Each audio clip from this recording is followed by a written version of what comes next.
I'd like to call to order the meeting of the Industrial and Community Development Committee.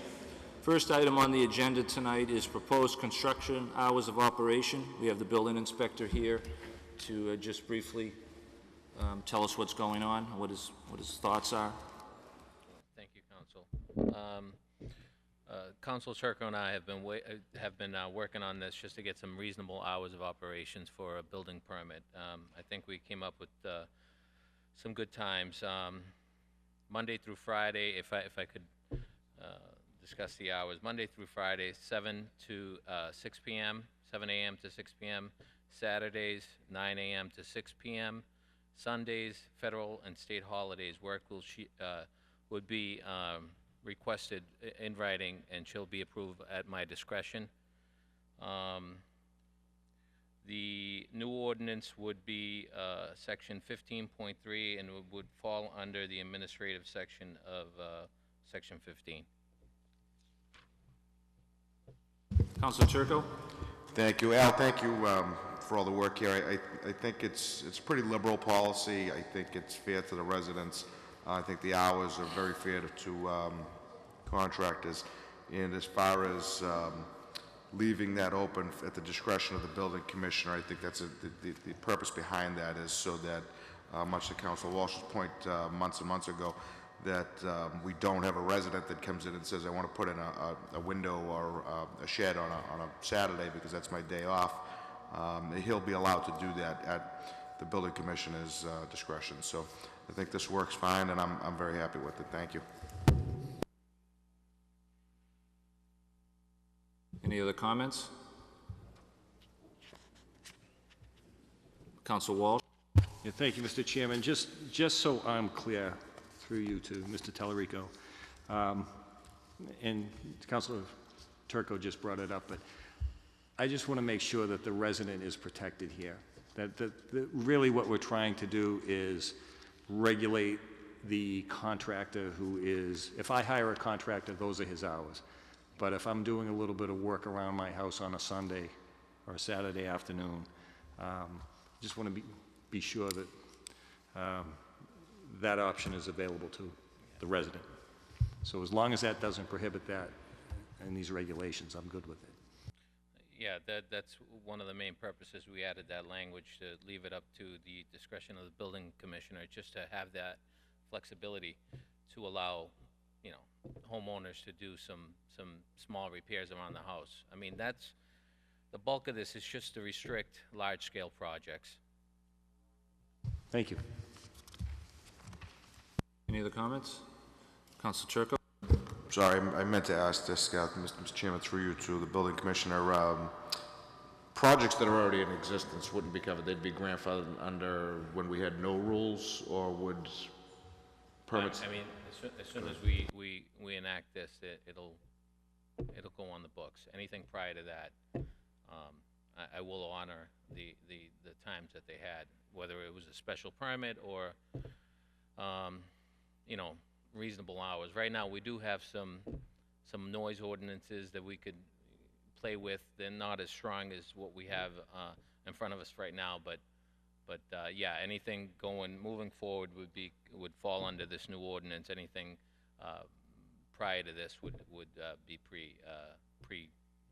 be allowed to use the old hours or no hours. Thank you. That's all. Just, this is a subcommittee meeting. On this committee is Councilors Manning, Turco, Gould, and McGinn as voting members. John, we need a motion to send it to the planning board for an ordinance change, zoning change. Motion to send to the planning board a new section titled 15.3, construction hours. No construction activities on building permit shall start prior to or after the hours listed below, to the planning board. On the motion, comments? All in favor, any opposed? It's a vote. Next item on the agenda is the PDAP memorandum from May 9th, 2016, relative to downtown parking, recommendations for changes for parking, fees, and fines. We have Captain Richards here from the Peabody Police Department. He wishes to speak on the matter. Mr. Chairman.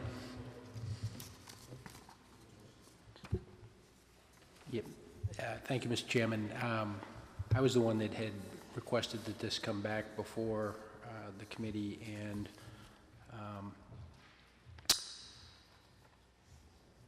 Mr. Bellavance in Community Development and Captain Richards have created an update to kind of boil it down to the more salient points that we need, that require attention right now. So I'd like to move to receive this late communication from Mr. Bellavance and Captain Richards dated June 8th, 2017. So moved.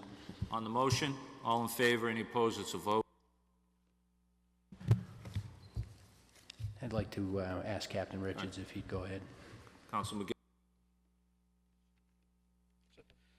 Thank you for having me here tonight. I just want to, you have the memorandum in front of you. This is part of a comprehensive parking plan that was put together in the past through a joint effort with community development, the police, and everybody else. Some of the points in the comprehensive plan have already been addressed.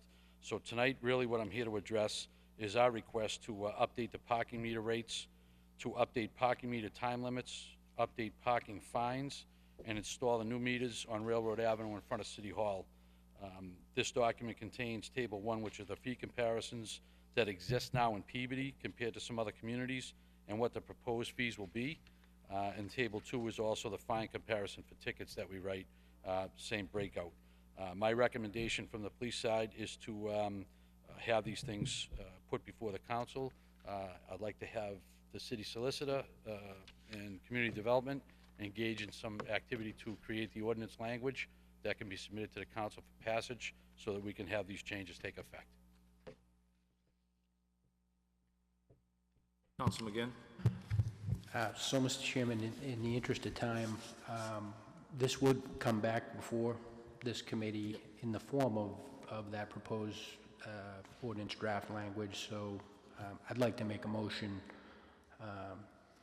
to request that the police department work with community development and the city solicitor on amending the ordinance to reflect the proposed changes and bring back those recommended changes to the subcommittee for consideration based on the proposal as outlined in this communication: increased parking meter rate from 25 cents an hour to $1 an hour, increased parking meter time limit from 1 hour to 2 hours on-street and 2 hours to 4 hours off-street at Nichols Street, Foster Street, Central Street, and Mill Street lots, except the library lot, which would currently remain at 2 hours, and install pay and display parking stations at Railroad Ave and meters at the 4 spaces in front of City Hall along Lowell Street. So moved.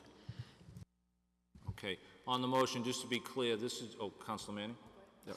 This is just to start to create the language of an ordinance, and then it's going to come back here for full discussion for the council to thoroughly vet it. Comments on the motion? Councilor Manning? Yes, and thank you for that clarification.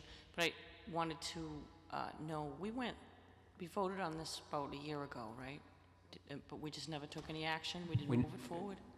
Through you to Councilor Manning Martin, yeah, that's correct. We never took any definitive final action on it. It stayed in committee, which was the reason I asked to bring it back. And I know, Councilor Manning Martin, you were a little uncomfortable with jumping right to the next step because it had been so long. So we wanted to take this interim step of kind of explaining where we're at. Excellent. Thank you very much.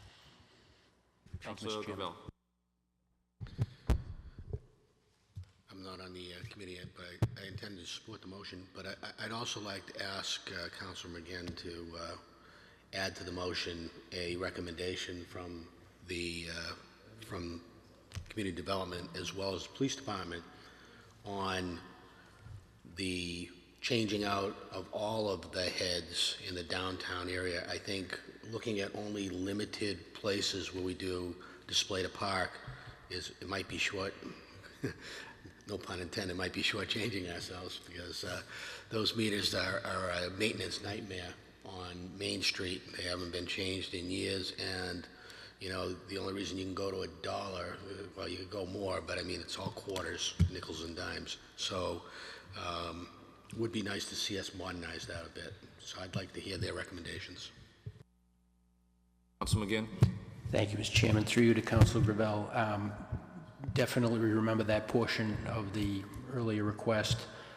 It was I believe, purposely left off here at this point because of two specific reasons. One is the budget doesn't exist for those new heads, and these changes in fees would create a revenue source to pay for those new updated or more modern